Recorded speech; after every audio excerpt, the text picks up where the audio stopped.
Unfortunately, it's not the game that we're going to start talking about. It's the racist incident that occurred in the second half. Rudiger complained that someone amongst the crowd had done monkey chants towards him. We heard then the PA announcement, 3 separate occasions, but we understand it was just for that one incident. Yeah, and listen, sadly, because one, it was a good game, sadly, secondly, because we're just about the end of 2019, and yet we're still having these conversations as it happens in a major European league. Credit to Rudiger for pointing the perpetrator out, and for the referee and the Spurs announcer, the stadium staff, for taking the quick action that they did.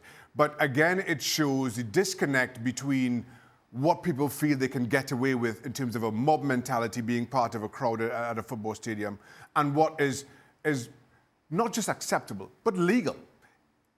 That people feel comfortable enough to cross the line. And listen, I understand that we're in difficult times, that our political discourse has changed over the last few years, but there is no explaining or accepting these types of actions anywhere, let alone in a football ground. I've made my opinions quite clear. I feel as much as this is a societal issue, football can lead. And I think football needs to accept that they're the leaders in this regard and do more than they have.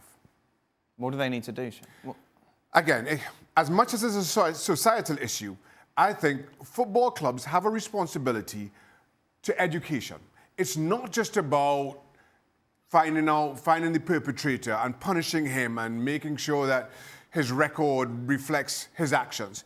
It's about football clubs taking a responsibility to their fan base in the stadiums, a future fan base that may be coming in terms of education. Now, I've made the point, the FAs can hand down very large bans, over-the-top bans, and suspend a huge portion of that on the implementation of an education program by the football clubs. I think this goes a way to show that they're serious in addressing what happens within their walls, and they're also serious about raising their future fans in a way that respects their traditions in the football club.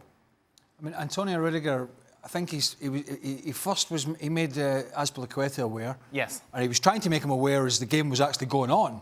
And such was his professionalism, he was keeping himself, you know, he realised the game was going on. You could see the two of them. And his job as the captain was to notify the referee, which he did. And he went to the side, notified the relevant people, the announcement was made. But I go back to something we've talked about, and I say unfortunately because we keep having to talk about it, is until you're there and it happens to you, it's hard to say. But until the players walk off in support of that player and say, no, right, we're off, and then I just think it'll continue to be brushed under the carpet. Now, former colleagues of ours and good friends, Robbie Mustoe and Robbie Arrow, who are working at another network, but this is not football analysis, this is, I think, a problem for everybody, so we can mention them and we can discuss this, made a really good point, is the Premier League, and that's what they're covering, the Premier League has the biggest platform globally, bigger than any other league in the world.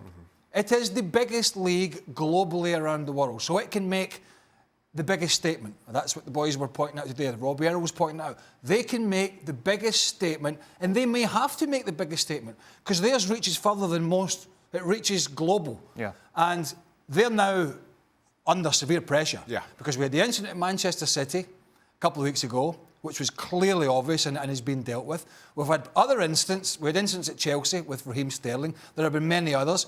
Then we have this today. The Premier League and the FA, if we're just taking England, cannot continue to brush it under the carpet. They're going to have to make a big statement. To that point, you also had the incident with the England national team in Bulgaria, where Gareth Southgate and his players were all applauded for walking off the field and making the stand that they were.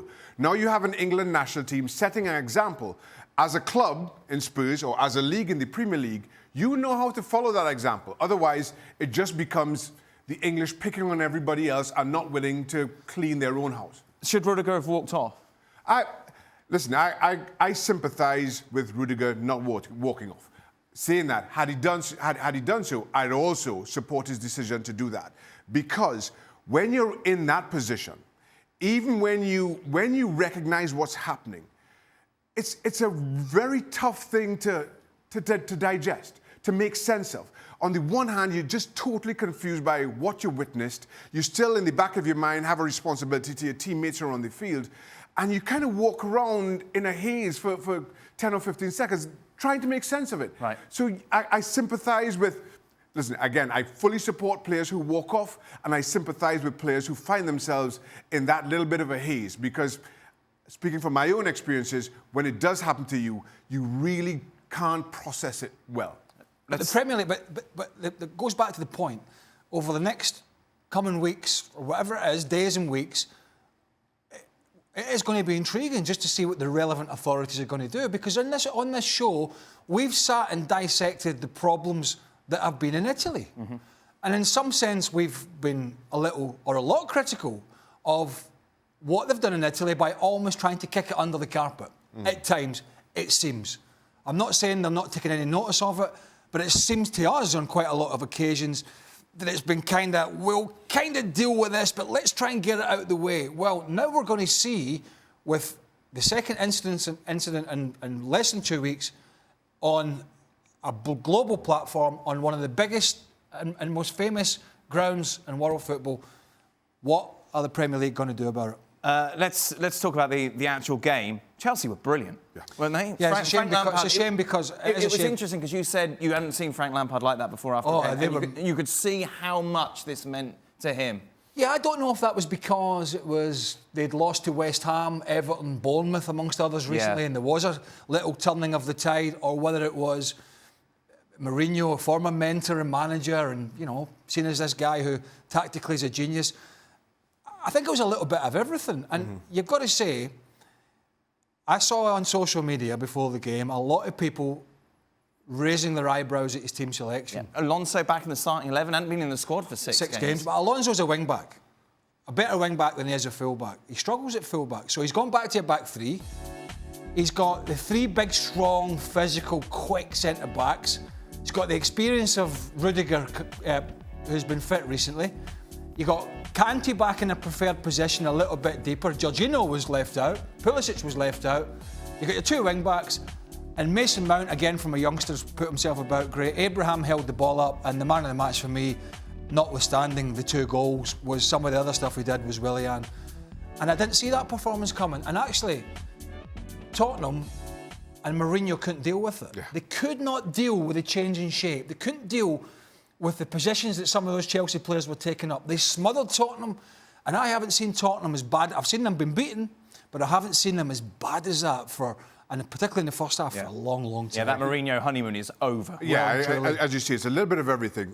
You're right to point out the losses that Chelsea suffered, 3 in their last 4, and then maybe Frank Lampard in his first big Premier League job starting to question himself, maybe others starting to do the same. But let's make no bones about this. Frank Lampard outcoached Mourinho on the day, without question. We could point to the error that gifted Chelsea their second, but the clever little set piece that brought their first fantastic finish by Willian. I thought Marcus Alonso was without question Chelsea's best player. He covered every single blade of grass, as the old cliche goes, up and down that left-hand side, and Spurs simply couldn't adjust. To that point, and we've also said this about Mourinho in the past, when things aren't going right, he will take you off after 20 minutes. We've seen him done it. We've both seen him done it. Yet still, in the first 45, and I don't know if it's because he's just arrived at Spurs, maybe doesn't want to put too many players' noses out to join just yet, but seemed a little bit slow to adjust. Well, Aurier had a shocker throughout. Well, Eric Dyer, to be fair, Eric Dyer was exposed. Quite a few did.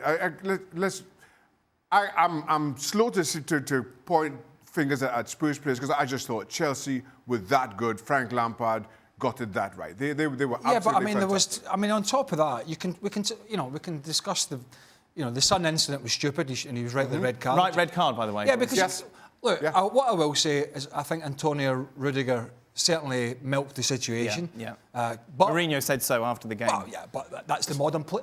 In our day, that was a yellow card. Have no surprise at a player milking the situation. That's the modern game. You have to understand that as a player. So you can't kick out. So you can have no complaints. Stupidity and raising the boot.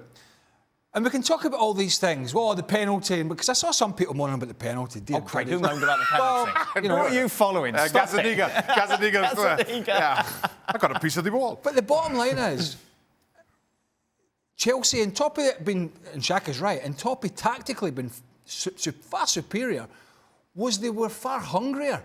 Every second ball, every 50-50, a Tottenham player got there first. A Tottenham player was getting caught in possession more often than not, and Chelsea were going on the attack. It wasn't just the tactics, it was the desire as well. And the interesting thing for me now, coming up with a very busy schedule for all these teams, is what's going to be the straw that breaks the camel's back. Because happy Mourinho can't stay happy Mourinho forever. No. When's he going to start kicking When ball, is the boys? worm going to turn and the players putting in performances like that, he's not going to continue to put an arm around them. Trust me. So when does it come where he starts talking about signings? January's round the corner. We know they can sign players. Whether they've got the money or not, I don't know. When are these discussions going to turn from the 4 wins out of 5 for Mourinho to the totally embarrassed? Yeah. And they were embarrassed and outplayed by Lampard's Chelsea today.